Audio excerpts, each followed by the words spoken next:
Okay, what about the issue of Tendai Ndoro? What happened? Because in it's like Dakanzwa Nerumas. Okay. So I can't just say to people who know the one with those akaitika kuna Tendai sanda confirm kwa mori because maybe achichokwadi kana kuti that's true. Okay, so kita namkoma Tendai Ndoro. Mkoma Tendai Ndoro was a footballer from Orlando Pirates. Exactly. So ndokubva ava blind. But chakasikonzo tave blind. Ndichokuti angava blind ndizvozvo. Yes. But chakaita tave blind is sugar. Saka sugar yakakwira zvakanyanyisa paari ndokubva anzi akaita pressure yakawandisa masomo ake to an extent kuti madoctors akamudza kuti pressure yawaita it's rare to be found in Africa. Pressure yakaita masomo ake. So Tendai Ndoro became blind. Saka kuya kwavakaitawo vakatouyawo kuservice. Vaya kuservice vakauya as a family. All right. Saka ndopandiri kuudza there is a person called Tendai Ndoro. This one is blind. Okay. Nini ndotarisa paya akutofamba akabatwa ruoko. He was totally blind. Totally. Kuti aiwonera kure he was totally blind. So kutova blind totally. You know, so the family it was a very big family yakanga iripo ye muri. So we prayed for him. After praying for him, Tendai Ndoro received his sight. What happened, Manj? Okay. We prayed for him like now. He went back home. Then, Dokuita Munana azoenda kumba. All right. So he began to see. Saka, the following Sunday, Manj, Semuno akanga achiterwa on social media. People wanted to check if it was true. Okay. Because kusaona kwake, they were checking as well. Pakuzoona kwake, they wanted to see it as well. So that's how people came to know about Tendai Ndoro blindness. Saka kuzobva ipapo wakatanga kuyo vanhu vanga vari blind vachiuya mu church vachitika naMwari vakasvinudza what to if it is true tauya isusu uyarapo. So pakauya a lot of people and we prayed for them and God restored their sight. God restored their sight. Like seriously? God restored their God is still doing it. Like for example, zvafana this coming Sunday mswa 18 June next week but one this 18 June 18 June okay inenge iri family deliverance. Thousands of families vanenge vachiuya will be gathering patinopindira paCity Sports Center muno muHarare. So it's a family, it's it's family deliverance. Kunoya ma conditions akaita say and we are seeing even now we are seeing the power of God touching them. So in the book of Acts chapter 1 verse 8, but you shall receive power when the Holy Spirit comes upon you. So when we are praying for this kind of conditions, all right. And why God is touching, Mwari vari kuzadzisa shoko ravo. Kana mweya wauya pamusoro pedu, simba raMwari rinoratidzwa. Saka zvechokwadi vanhu vari kuporeswa, vanhu vari kudzikinurwa, vanhu vari kusunungurwa muzita raJesu. Muzita raJesu. Ndafarira kuti amuna kumboti inini ndini ndakaipa. That's very true. And ndipo ipapa because if I want to see God called me and I was just nothing. And still he's the one doing it. I'm still nothing. He is the one who is doing it. So inini kushandiswa semudziyo the glory must not face me. It must face the Lord because he's the one who is doing everything. All right. Yes. For example, we can take a look for my issues. So I've an issue after imwane matombo yoyi. They came an issue yakaitika kuchuru farm. Iye kuchuru farm. Yes. Kuchuru farm munhu wamwari kwaingobvira moto usingadzime mumba. Moto wanga usingadzime mumba uchingobvira kusvikira vanhu vadedzwa kunzi wewe vanobatsira vakasiyana siyana. Pakauya vanhu vakasiyana siyana vachiuyawo kuti muri ibatsirike. But zvichida nguva yavo yanga isati yakwana because I cannot andingashore vanhu vaya vachibatsirawo. Now to an extent kuti nyaya yakazosvikawo kwatiri tafonerwawo neve National FM kunzo batsirewo this family iri kuchuru farm pane dambudziko. Then we went there ndokubva tanamatirawo dambudziko iri.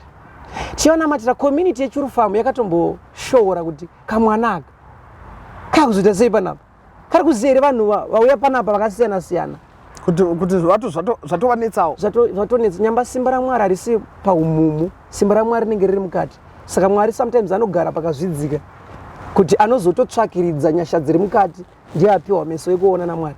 Now, so we prayed for this family in Churu Farm. Moto wakabva wadzima, and from that day up to now, there is no fire. And what happened? Shoko ramwe rakangotaurwa chete kuti kubva nhasi panapa hapasina moto. And from that day, okay, munhu wamwari chinyatso chikonzera moto. Chaikonzeresa apa munhu wamwari panga pakabatwa zvakanyanyisa. Pana mbuya wawe this family vanhu vanga vakatora zvinhu. So vanga vakatora saka zvinhu izvi zvaifanira kunge zvichizo panga pane mhiko dzaifanira kunge dzichiitwa. Yes, but you know, pakuvhiringidzana kwemhiko kwaitika nechi, you know, it was a private issue for their family.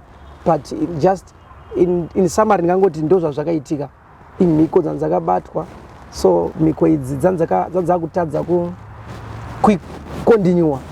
Oh, yes, zadzisina munhu anokwanisa kuramba saka zvanga zvazikwambo zvanga zvakubadza moto ndo zvaipfutisa moto zvikwambo izvi zvichiratidza hasha zvakuratidza hasha. So after we prayed for this family, but zvaku affect our nevasina mosha zvinhu zviya. Okay, imi muri munhu wemweya, munhu wamwari anditi zvinhu zviya zvinooneka ene. Zvinhu zvinooneka, so tooneka zvakanyanyisa. Handizoti macases aichingana akaita seyaya, but totozoona. Kana ndichiti kuoneka ndikutotaura kuti zvinhu zvakaita sana zvikwambo zvezvo. Okay. Ndikutaura pamunhu asiri motawo sezvamakaita. Imi manditi like mukati mune spirit inoona. Ndizvozvo. So ndikuda kuziva kuti zvinhu zviya zvinooneka here, mune maonero amunogona kuzviita here kuti if there is a spirit somewhere somehow handiti mukwanisa kuona kuti iyi spirit iyi. Okay. Yes, Mwari anotaura zvakanyanyisa. Uye Mwari unotiratidzawo pamusoro pezvinhu zvakadaro. We can see it. Oh, we can see it like live the way atiri kungoona zvinhu zviri panapa. That's how we can see it. Oh, okay. Yes, zvinoitika izvozvo. But pamunhu manje iye ari kuatakwa anoona ma-results ezviri kuitika paupenyu hwake. But this we can see what is causing these results in his life. All right. Tiri muChuru Farm, tiri munzvimbo yeChuru Farm iyoyo. Tapedza nhau yemoto yaitika iyi takudzokera takubva munzvimbo iyi. Ndo patiri kuona imwe mota iri kuuya, but mota iri kuuya iyi mune vanhu vari kubuda imomo, vari kubuda vakaratidza kuti vakabatikana zvisingaite, vakaputira mwana. Vakaputira mwana ndobva tatsvaga pamba pekuti tivanamatire pambawo pemunhu aikudzwa airemekedzwa munzvimbo iyoyo.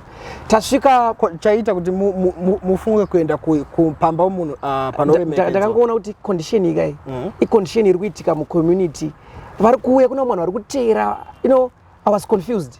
Okay. Kuti saka how can I want to understand what is happening. What is happening? Yes, saka ngatingotsvagei pamba pevangatitendere kuti tisvikewo.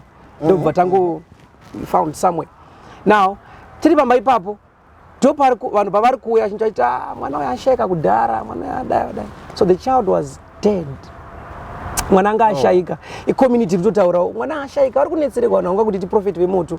Izvo zvakuti uri kunetserekwa profeti vemoto, uri kunetserekwa, you know, mwana ashayika kare. Now, vanhu vanga kuto kuti profeti vemoto. Exactly, you know, people they vanorefer. Munhu akandione zvimwe nditi kamwana aka. Ndizvozvo. You know, I'm pleased to do what I'm doing because I enjoy doing the work of God. Okay. Yes, that's what I enjoy. Saka tazonyengeterawo patiri kunamatirawo kamwana kaya. Vanhu vari panze kamwana kakakosora. Yes, ndokuzobuda nekamwana panze. Ndozvakaita kuti nzvimbo yeChuru Farm, you know, they come in numbers.